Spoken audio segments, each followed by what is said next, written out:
자, 여러분 국가직 치시느라고 고생 많이 하셨습니다. 지금 시각 11시 50분입니다. 자, 여러분 대체로 이제 평했죠.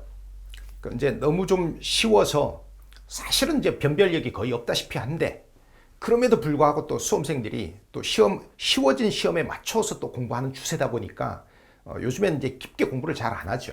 사실 저희 1200제 뭐 솔직히 좀 과했죠.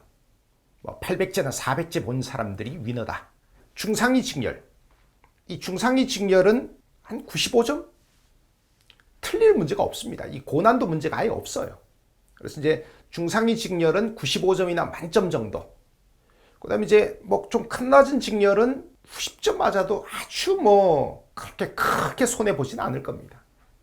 아마 제가 봤을 때는 전체 응시자의 대략 한 10% 정도는 만점 받지 않았을까 싶습니다.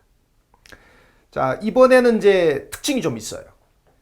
이 문제 구조는 굉장히 단순합니다. 단순한데 쉽고 단순해요. 그런데 근현대 쪽이 좀 많이 나왔습니다. 근현대 쪽이 9문제, 45%. 그 다음에 이번에 또 이제 특히 선사, 고조선 초기국가 있죠. 여기서는 문제가 아예 안 나왔습니다. 뭐 이렇게 안 나오는 경우도 가끔씩 있더라고요. 뭐 문제가 이렇게 쉬우니까 뭐 솔직히 이제 80점 이하, 80점 포함해서 80점 이하는 거의 뭐 오랑캐 수준이다. 뭐 거란족, 여진족, 외국 수준이다. 이렇게 이제 봐야 되겠습니다. 뭐 거의 없을 거예요. 그런 사람들이. 자, 그리고 진짜 이건 여러분들이 진짜 인정해 주셔야 됩니다. 제가 이제 그렇게 밀던 뭐 우리 왕후께서는 사택적덕의 따님이신데, 자, 여러분 한능검은 여러 번 나왔지만 우리 공시는요, 그게 16년인가 국가직에 나온 게 마지막입니다. 그거 제가 엄청 밀었죠. 그건 진짜 인간적으로 여러분들이 저 때문에 맞으셨다고 인정해 주셔야 됩니다. 자, 그 다음에 제가 조선어학회, 조선어연구회 엄청 밀었죠. 조선어학회는 그래도 작년에 법원직에 나왔죠. 조선어연구회 나온다니까 단독으로. 자, 이번에 나왔죠. 제가 웬만하면 뭐 수업 시간에 한번 슬쩍 이야기한 거 가지고 제가 뭐 적중했다 이런 얘기 저 안 합니다. 그 두 문제는 최소한 제가 늘 밀던 문제. 잘 안 나왔는데, 최근에 잘 안 나왔는데 나올 문제 제가 말씀드렸습니다. 그 다음에 이제 솔직히 이제 고난도 문제는 없어요. 고난도 문제는 없습니다. 그 다음에 이제 단원별로 이렇게 분류를 좀 해보면 전근대사는 요즘의 트렌드가 그래요.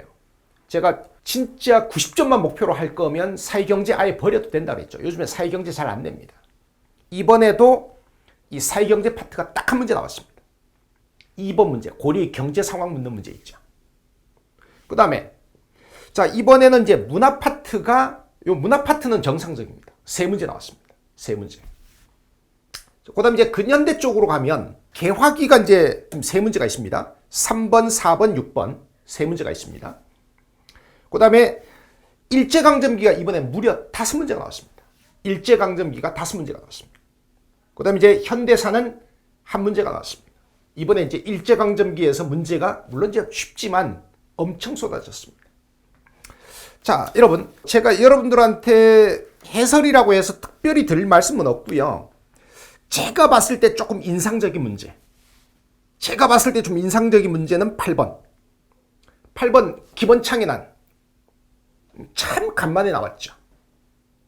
참 간만에 나왔습니다. 이 문제는 아주 쉬운 문제는 아니에요. 자, 니은에 국호를 장한, 연호를 경운이라고 했다. 그 다음에 자, 이 아버지가, 기본창의 아버지가 김주원입니다. 신라사 1000년 동안 가장 위대한, 그러니까 가장 중요한 왕위계승 분쟁이 785년에 있었죠. 원성환, 김경신한테 밀려가지고 왕이 되지 못한 그 김주원, 이 김주원이 김원창 아버지입니다. 유명한 스토리니까 여러분들이 아실 거예요. 그래서 8번 문제가 제가 봤을 때는 좀 괜찮다. 간만에 김원창의 난을 단독 출제했다.